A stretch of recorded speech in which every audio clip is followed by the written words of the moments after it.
What's up, everybody? It's me. I'm back. It's me, Erica, and it is your Love and Hip Hop review.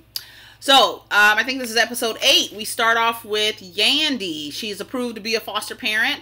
She said that she's going to teach this little girl, Infinity, some rules and responsibilities. And from what it looks like, Infinity don't like to follow nobody's rules. That's what it looks like to me. Joe and Sin, and that was an emotional scene with Joe. Joe starts off, he visits with the therapist, and he's talking, I think her name is Liz. What's her name? He's meeting with the therapist. She was his therapist before on another VH1 show where but anyways, he's sitting there talking to her about the situation and kind of gives a backstory on how, the issues that he had with his other son's mother. He doesn't want to repeat those issues again. So he's sitting there and Joe's very emotional. He's crying and just saying that he doesn't want that to happen again, and he wants to make sure that he does what he needs to do in order to fix whatever the situation is. He's now saying that the behaviors that Cynthia is demonstrating aren't behaviors that he's seen before, and it's kind of scaring him. So, he has a right to say all of those things, to express himself. I thought it was very endearing to see Joe actually shed a little bit of tears so that you can understand where he's coming from and how he does not want to repeat a cycle. I thought it was brilliant. I was like, okay, Joe, I see you, because I was mad at you for being the insensitive Virgo I know we could be, but here you are crying, and what we would do when we want to make, here we're gonna put in the effort to do it. This is an emotional thing. I do not want the cycle to continue. I thought it was actually perfect. Sin comes in, and she thought it was going to be them two talking at first. And she was like, no, I want to get to know you. I want to get to know you a little bit better.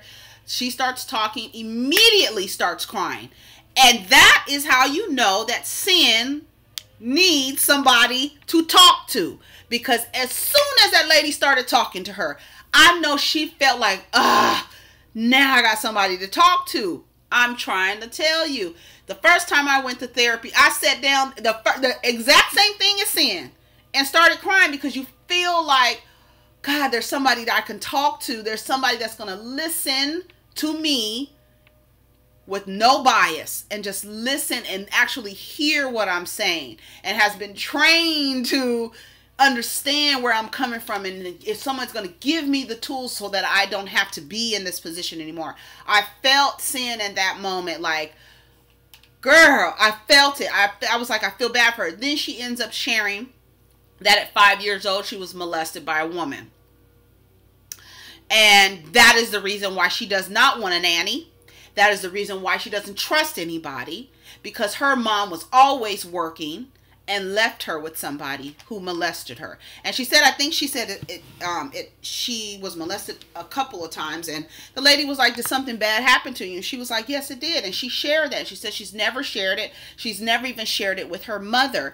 And the woman said something that was the therapist said something that was so touching for me, and it kind of resonated with me, is because I know that people sit with the shit that they've been through out of shame.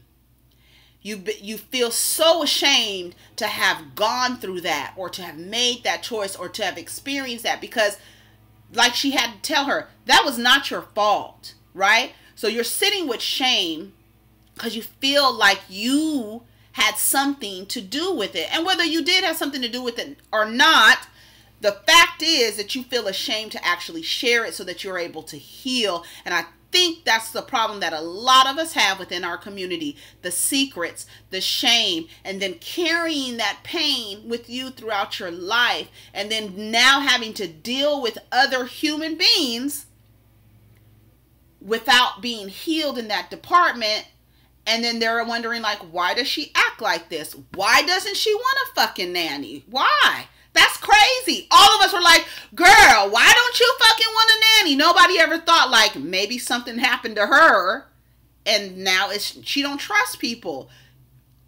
We have to be able to speak in order to heal. And that's what I'm learning. I think a lot of people are learning that, like, we have to start talking about it and being transparent about these things, because a lot of people sit alone with the shame And until they hear somebody else say like, oh, wait a minute, you have had that experience too, I'm not alone in this, then they can actually speak it and heal too. I was so happy that Love and Hip Hop decided to show these things and people suggesting therapy. We're going to get to it. But I thought it was a beautiful thing to see Joe and Sin in those vulnerable states. And I'm glad Joe, who I know is probably very, very private person, allowed that to be shared with everybody, because that allows other people to heal. When you see a man taking a woman that he loves to therapy because he wants her to be better, like, I want you to be better. That is something that other men need to see, that it's okay to do. So I thought that was very responsible for Love and Hip Hop to do that.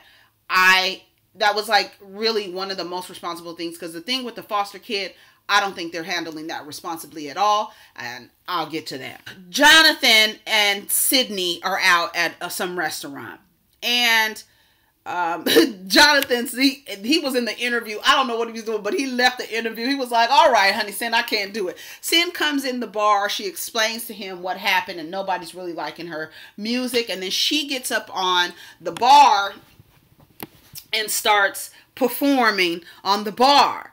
Here's the thing. Why is it, I asked the question the last time, why is it that no one has heard Sidney Starr rap before? Why is everybody so shocked? Why is everybody like they never heard her before? I don't understand why everybody's just like, wait a minute, girl, you're not really that good. What's the problem? He just ended up saying that, you know, I'm going to invite you to this master class, makeup artist class, and maybe we can help you with your makeup.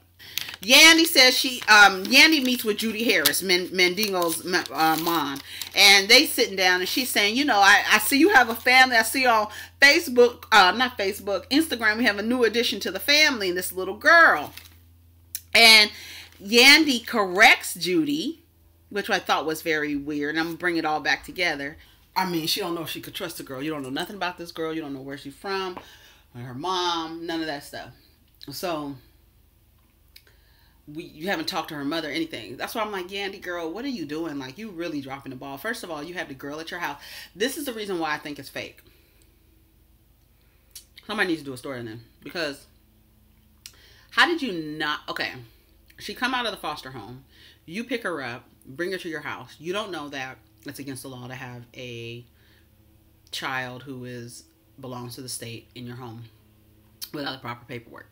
But then you decide to go to court and try to foster her without speaking to her mother. Then you speak to her mother afterwards, and her mother's sitting there like, you make a great foster mom. What? Like, it's weird. And then the girl, where are you going? Why are you walking down the street towards me? Here's the thing. She's 16 years old. Did you hear Yandy tell the grandmother, tell Judy, she's not a little girl? Did you hear her say that? The girl's 16 years old. Why is she running away from home? That's number one. Number two, why didn't her mom was almost just like, whatever. And you got 5 other kids, and this one kid that you have is not abiding by rules and doesn't want to follow rules. So you allow her to go into foster care?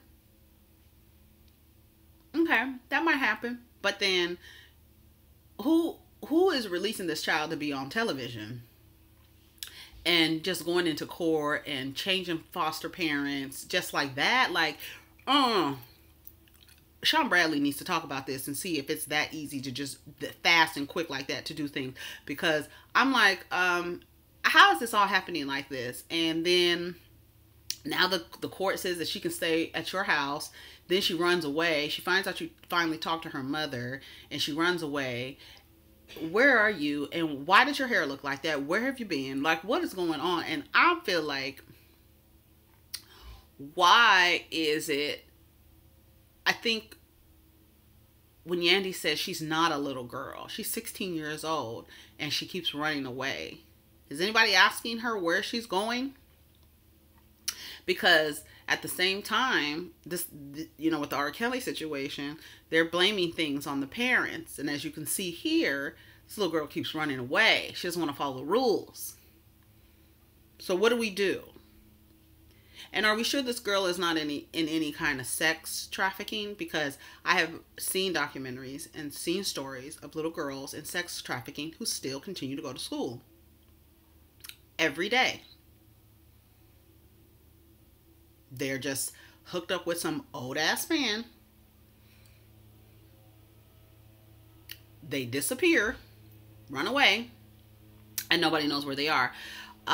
So what's going on with that? I don't want to say that the story is not real with Yandy. I don't think that they're handling that situation correctly with that little girl. You got a 16-year-old girl on television saying she's run away, showing her not following the rules.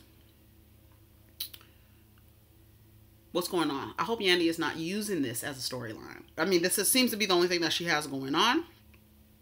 But what are you going to do?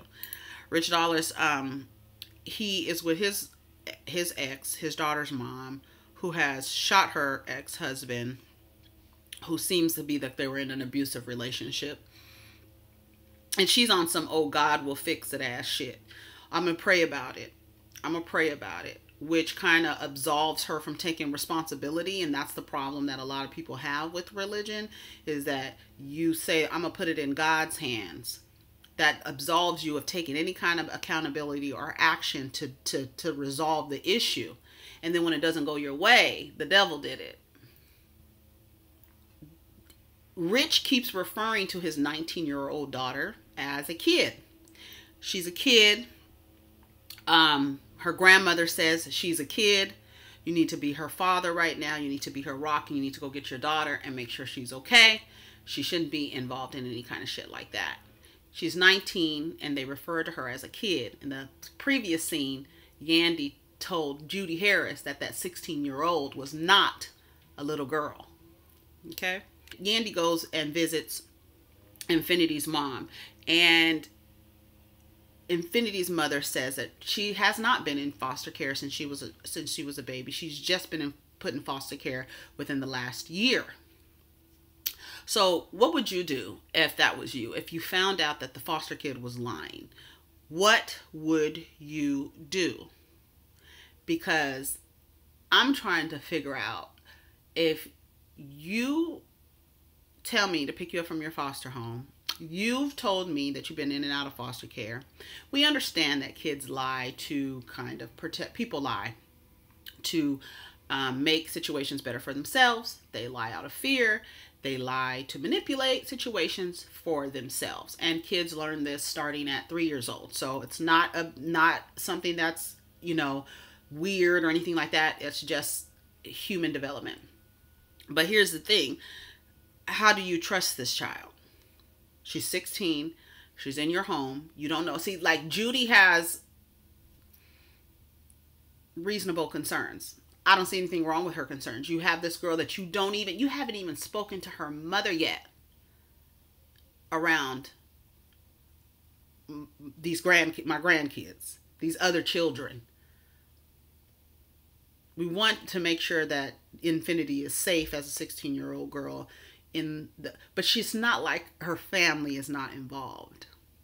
See, there's a lot of dynamics going on here that's kind of strange.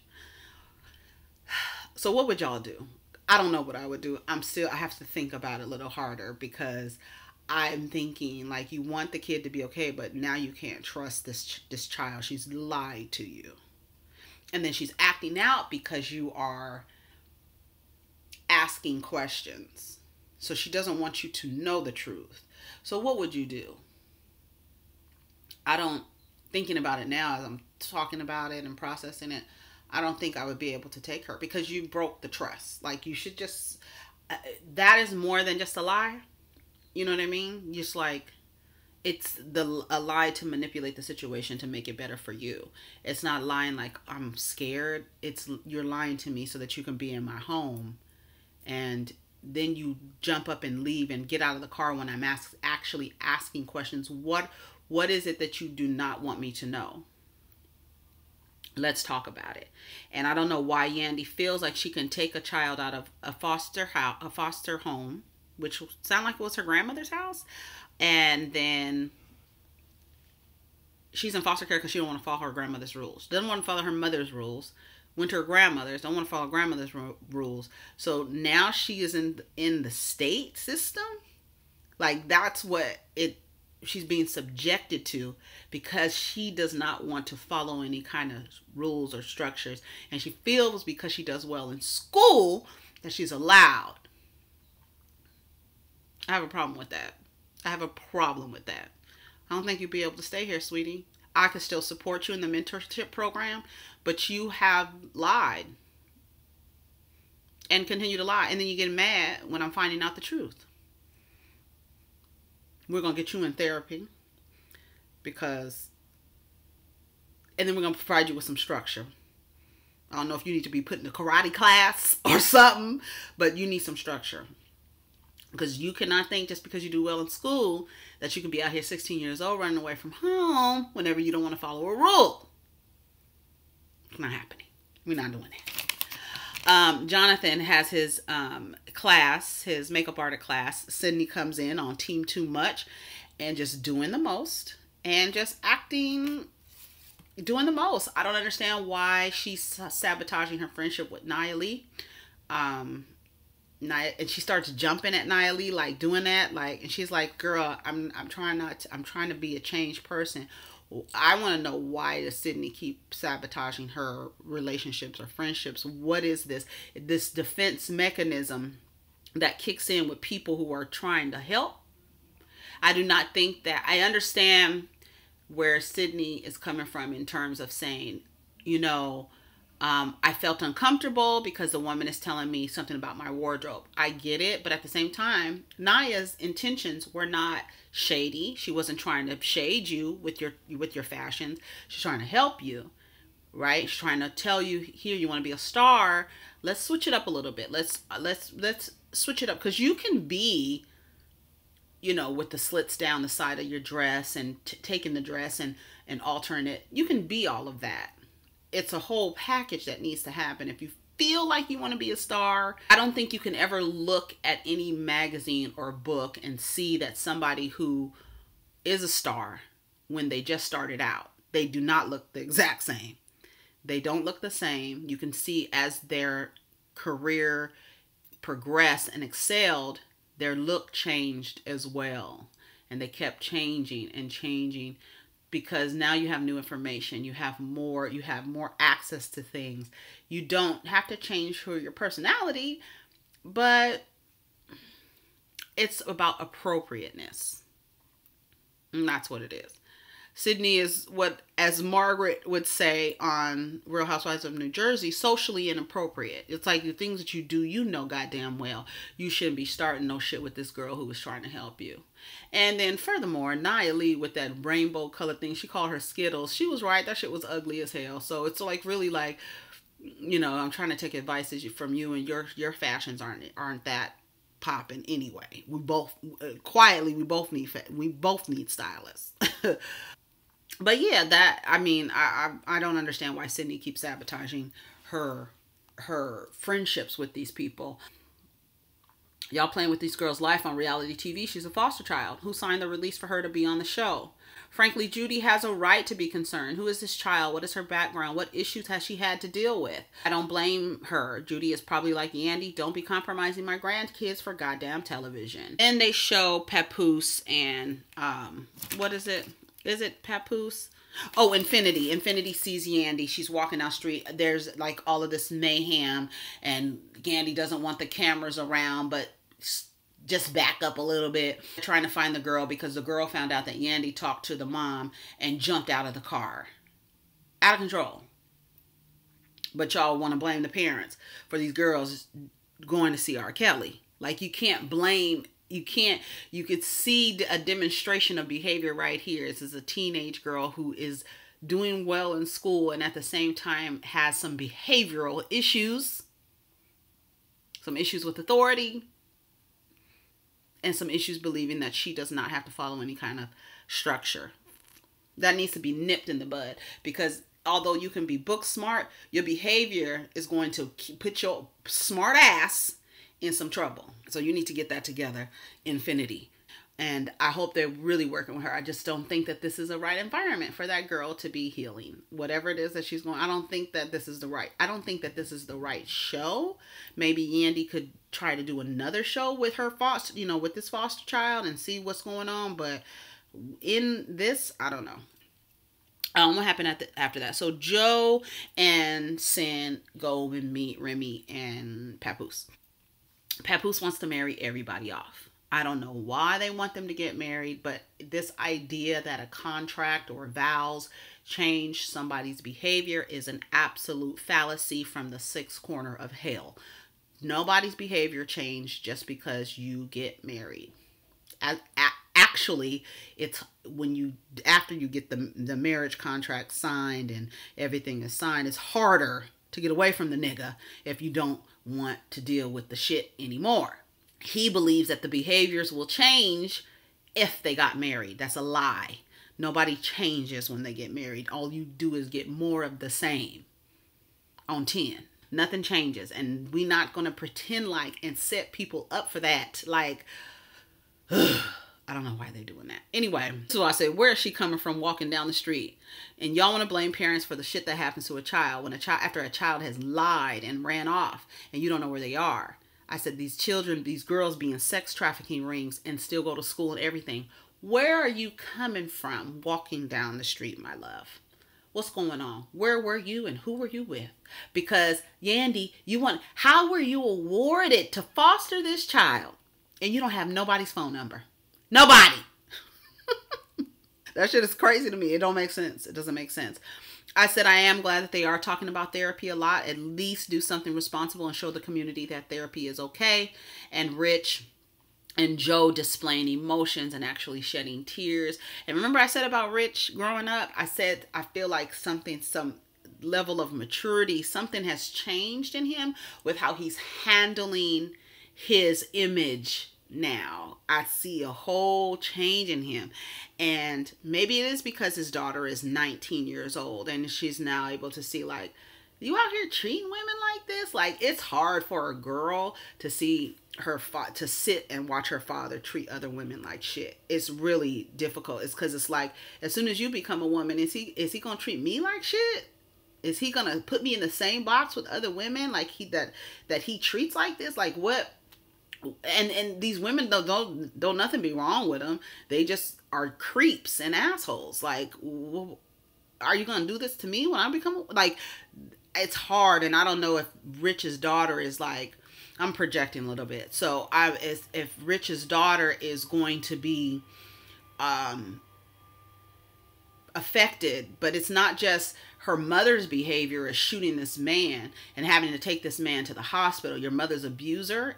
There has to be some level of abuse if you actually took out a gun, took the safety off, and shot somebody. So there's some abuse going on in there, and there's nothing else that you can tell me about it. But then this woman, your daughter is going to have to take your abuser, and now you're being charged with aggravated assault, and you believe that God is going to take care of it so that you don't have to tell your daughter anything and allow her. And Rich was absolutely right. What do you think is going to happen if you do not tell her what's going on? And then you do have to go to jail. How do you think she's going to do it? She got to concentrate on her studies. All that shit. I wanted to slap the shit out of Miracle. Because it's like, oh, she has to concentrate on her studies. Lady, you're about to go to jail. And you haven't said nothing to your 19-year-old daughter. It's irresponsible. And then the irresponsibility that you're demonstrating is you putting it on your religion and that God is going to take care of it. No. What are you doing? What are you doing? That kind of shit. Like, oh, I'm going to keep a secret because God is going to take care of it. I don't have to say anything about it to anybody. That shit is out of here. You can't act like that. I put down jail time and keeping secrets, and then Rich telling his daughter, you need to get in some therapy. And you need to go with her. And then the mama needs some therapy too. Because something is not right where you take out a gun and shoot somebody. Something not right. You need therapy too. What else did I say?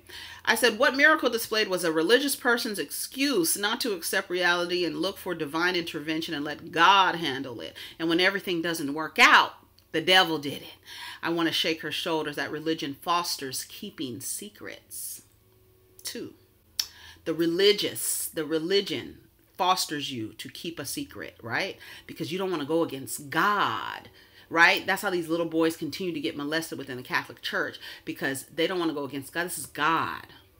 Right? Religion fosters a lot of bullshit. People keep many secrets just off the shame alone and suffer alone their whole lives, carrying that pain and then dealing with other people, and those people not fully understanding why you demonstrate behaviors that aren't usual or normal. We have to talk in order to heal. I even thought it was weird that Infinity's mother was just like, okay, girl, I think you'll be a great foster parent, because I'm not taking her back. That's what it looked like to me. I don't know. Anyways, that's about it for Love and Hip Hop New York. I'm out of here, and hope you guys had a wonderful time, and I'm out. Peace. Take care of each other.